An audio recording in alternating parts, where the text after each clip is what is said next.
Hi all, നമ്മളിന്ന് നോക്കാൻ പോകുന്നത് LGS 10th പ്രിലിംസ് എഴുതുന്നവർക്കായി ഏറ്റവും ടോപ്പ് കറണ്ട് അഫയേഴ്സാണ്. PSC ബുള്ളറ്റിൽ നിന്ന് തിരഞ്ഞെടുത്ത കറണ്ട് അഫയേഴ്സാണ്. ഓക്കെ, സ്വതന്ത്ര മെക്സിക്കോയുടെ 200-ലേറെ വർഷത്തെ ചരിത്രത്തിൽ ആദ്യത്തെ വനിതാ പ്രസിഡൻ്റായി തിരഞ്ഞെടുക്കപ്പെട്ടത് ക്ലോഡിയ ഷെൻബോം. സ്വതന്ത്ര മെക്സിക്കോയുടെ 200-ലേറെ വർഷത്തെ ചരിത്രത്തിൽ ആദ്യത്തെ വനിതാ പ്രസിഡൻ്റായി തിരഞ്ഞെടുക്കപ്പെട്ടത് ക്ലോഡിയ ഷെൻബോം. ബഹിരാകാശത്തെത്തുന്ന ആദ്യ ഇന്ത്യൻ വിനോദസഞ്ചാരിയാണ് ഗോപീചന്ദ് തോട്ടക്കുറ.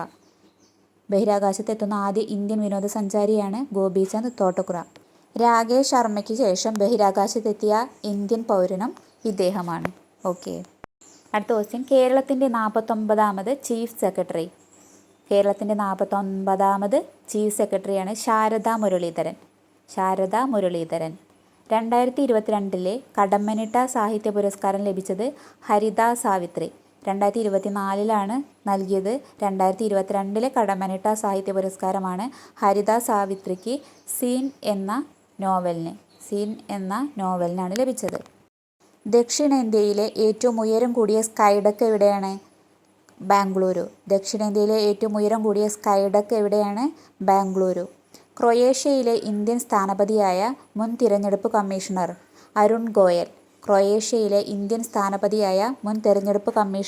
അരുൺ ഗോയൽ.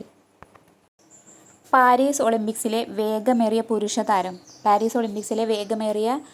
താരം നോഹ ലൈൽസ്. അമേരിക്കൻ താരമായ നോഹ ലൈൽസ് ആണ് പാരീസ് ഒളിമ്പിക്സിലെ വേഗമേറിയ പുരുഷ താരം.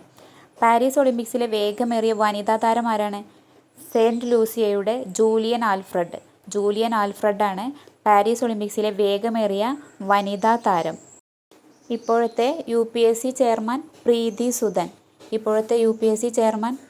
സുദൻ.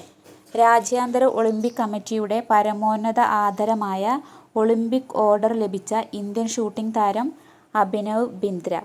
രാജ്യാന്തര ഒളിമ്പിക് കമ്മിറ്റിയുടെ പരമോന്നത ആദരമായ ഒളിമ്പിക് ഓർഡർ ലഭിച്ച ഇന്ത്യൻ ഷൂട്ടിംഗ് താരം ആരാണ്? അഭിനവ് ബിന്ദ്ര. ഈ പുരസ്കാരം ലഭിക്കുന്ന ആദ്യ ഇന്ത്യക്കാരനാണ് അഭിനവ് ബിന്ദ്ര. ഓക്കെ, രാഷ്ട്രപതി ഭവനിലെ ദർബാർ ഹാളിൻ്റെയും അശോക് ഹാളിൻ്റെയും പേര് മാറ്റി. എന്താണ് പുതിയ പേര്?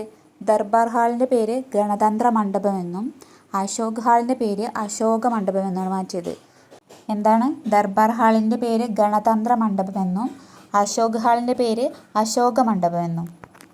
ഇന്ത്യയുടെ പുതിയ വിദേശകാര്യ സെക്രട്ടറി വിക്രം മിശ്രി. 18ാം ലോകസഭയുടെ പ്രോടേം സ്പീക്കർ ഭർതൃഹരി മേഹ്താബ്. 18ാം ലോകസഭയുടെ പ്രോടേം സ്പീക്കർ ആരാണ്? ഭർതൃഹരി മേഹ്താബ്. 2024 C. കേശവദേവ് സാഹിത്യ പുരസ്കാരം ലഭിച്ചത് അടൂർ ഗോപാലകൃഷ്ണൻ.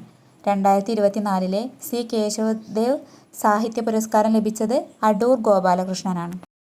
2024 പത്മശ്രീ ലഭിച്ച രാജ്യത്തെ ആദ്യ വനിതാ പാപ്പാൻ പാർവതി ബറുവ. 2024 പത്മശ്രീ ലഭിച്ച രാജ്യത്തെ ആദ്യ വനിതാ പാപ്പാനാണ് Parvati Barua. My country my life ആരുടെ ആത്മകഥയാണ്? LK Advani. My country my life ആരുടെ ആത്മകഥയാണ്? LK അദ്വാനി. ഐക്യരാഷ്ട്ര സംഘടന ലോക ഫുട്ബോൾ ദിനമായി ആചരിക്കുന്നത് മെയ് 25. ഐക്യരാഷ്ട്ര സംഘടന ലോക ഫുട്ബോൾ ദിനമായി ആചരിക്കുന്നത് മെയ് 25. യുനെസ്കോ 2024 ലോക പുസ്തക തലസ്ഥാനമായി തിരഞ്ഞെടുത്ത നഗരം സ്ട്രാസ്ബർഗ്. ഫ്രാൻസിലെ സ്ട്രാസ്ബർഗ് ആണ് യുനെസ്കോ 2024 ലോക പുസ്തക തലസ്ഥാനമായി തിരഞ്ഞെടുത്തത്. സംസ്ഥാന സർക്കാർ നടപ്പിലാക്കുന്ന നേർവഴി എന്ന പദ്ധതിയുടെ ലക്ഷ്യം എന്താണ്? സ്കൂൾ കുട്ടികളിൽ ലഹരി ഉപയോഗം തടയുക. ഓക്കെ, സ്കൂൾ കുട്ടികളിൽ ലഹരി ഉപയോഗം തടയാൻ വേണ്ടിയുള്ള പദ്ധതിയാണ് നേർവഴി.